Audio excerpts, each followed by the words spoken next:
Hey, I'm Jesse. Let's have a devotion. We're in Matthew chapter 24, beginning in verse 32 now. Learn this lesson from the fig tree. As soon as its branch becomes tender and sprouts leaves, you know that summer is near. In the same way, when you see all these things, recognize that He is near at the door. Truly, I tell you, this generation will certainly not pass away until all these things take place. Heaven and earth will pass away, but my words will never pass away. So if all you heard was yesterday's devotion, you might be on the verge of becoming a post-tribulationist. And then if you coincide it with these verses, you're like, wait, hang on a second, back up. He just said that not one generation would pass away before these things take place. Here's where Jesus begins to teach about the sacking of Jerusalem in AD 70. He's talking about the circumstances before the return of Christ, and not necessarily the return of Christ in itself. You can look at a fig tree and you can tell when it's about to be summertime. Its branch becomes tender, it sprouts leaves, summer is near. So you're looking at the signs, you observe them, and from those signs you can surmise that the second coming of Christ is approaching. So he's not going to give an exact timeline. In fact, tomorrow's devotion is going to be on this text wherein he explicitly states that no one knows the time or the hour.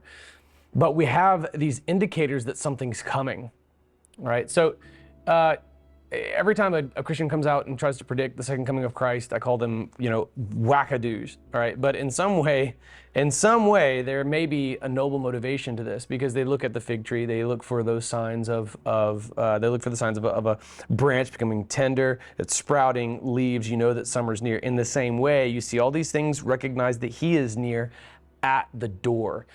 Remarkable. This bears a resemblance to the text of Revelation chapter 3.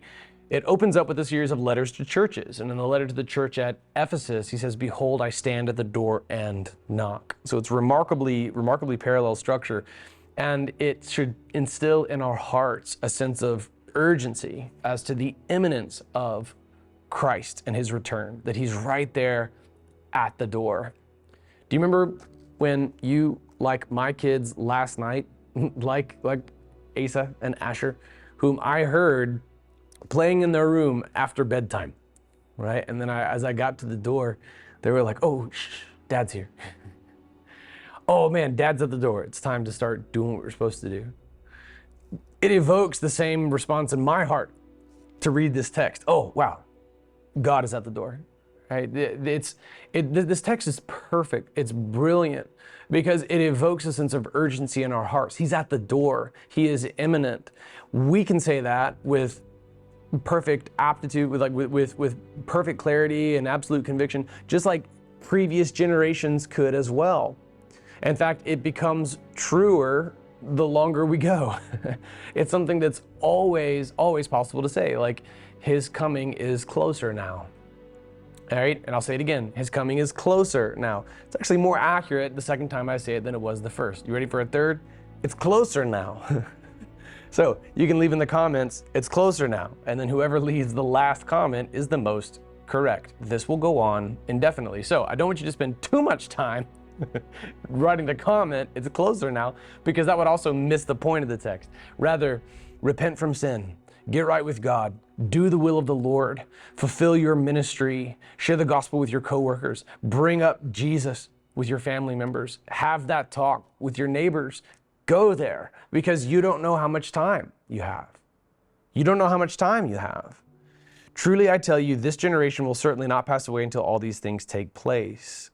So, in this regard, we know that he's referring to the sacking of Jerusalem in AD 70, and it was not one generation that passed away before these things took place. In some interpretations, one generation constitutes 70 years. This was spoken probably in the year AD 33, and in the year 70, it all takes place. So it's remarkable. Post-millennialists and some amillennialists would use the word all and say all these things take place, referring to all of apocalyptic prophecy, meaning like all of the tribulation, all of that stuff. It really was about the sacking of Jerusalem in AD 70. It's not talking about what is colloquially known as the rapture.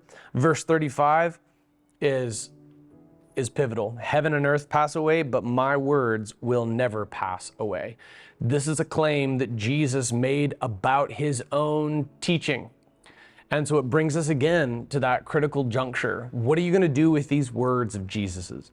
Are you going to adhere to them? Are you going to repent from sin, do his will, and make disciples, as many as you can before you die? Or are you going to disregard Jesus altogether? Because there's no middle ground here. He is the one who has said that even though heaven and earth will pass away, see Revelation 19, 20 and 21 and 22, wherein he makes everything new. He has made this claim. He has stated that his words will never pass away. And so you must either believe in him fully or disregard him entirely. And to not choose to surrender to his lordship is by default to say that he is lying when he says these words. Matthew 24:35, heaven and earth will pass away, but my words will never pass away. He is claiming to be God. He has listed his own words as tantamount to the law of the Old Testament, the creation account. This is Jesus according to Jesus. When he says he is near at the door, he's referring to himself. So what are we to do with this? It's the lordship of Jesus. It's surrender. It's doing his will. Do it today. Surrender today. Evangelize today with a beautiful sense of literally God-given urgency.